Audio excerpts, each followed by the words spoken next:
নমস্কার সবাইকে। তো আজ তুমি আমাদের কি জানাবে? আজকে একটা ঘটনা বলি।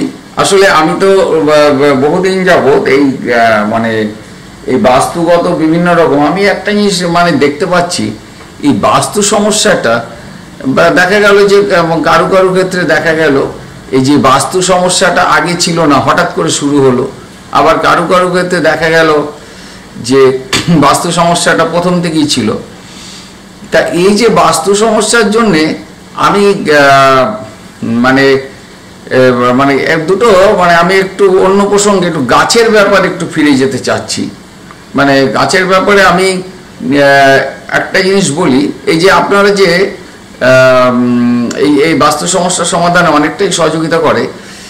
এই যে আমরা জানি যে ঝাউ গাছ, এই যে ঝাউ গাছ যদি আমরা বাড়ির মানে প্রধান দরজার পাশে দুটো ঝাউ গাছ যদি আমরা লাগিয়ে দিতে পারি, তবে দেখতে হবে যে ঝাউ গাছের গোড়াটা যেন ভিজে ভিজে থাকে, মানে প্রচুর জল থাকবে না, ভিজে ভিজে থাকে এবং রোদ্দুরটা যেন ভালোভাবে পড়ে।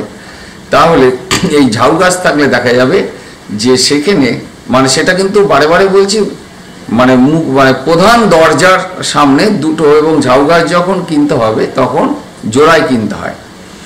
এবং এই প্রধান দরজার দুপাশে যদি দুটো ঝাউ গাছ রাখা যায় এবং তাকে যত্নআত্তি করা যায়, তাহলে অর্থনৈতিক সংকট কিন্তু আমি দেখেছি বাস্তু সমস্যার সমাধানে সবার তো সম্ভব হয় না। বাস্তুর বিভিন্ন রকম মানে সুবিধাগুলো আনতে বিভিন্ন রকম যাগযজ্ঞ হোম বা বিভিন্ন রকম যে দৈব জিনিস সবার পক্ষে সম্ভব হয় না।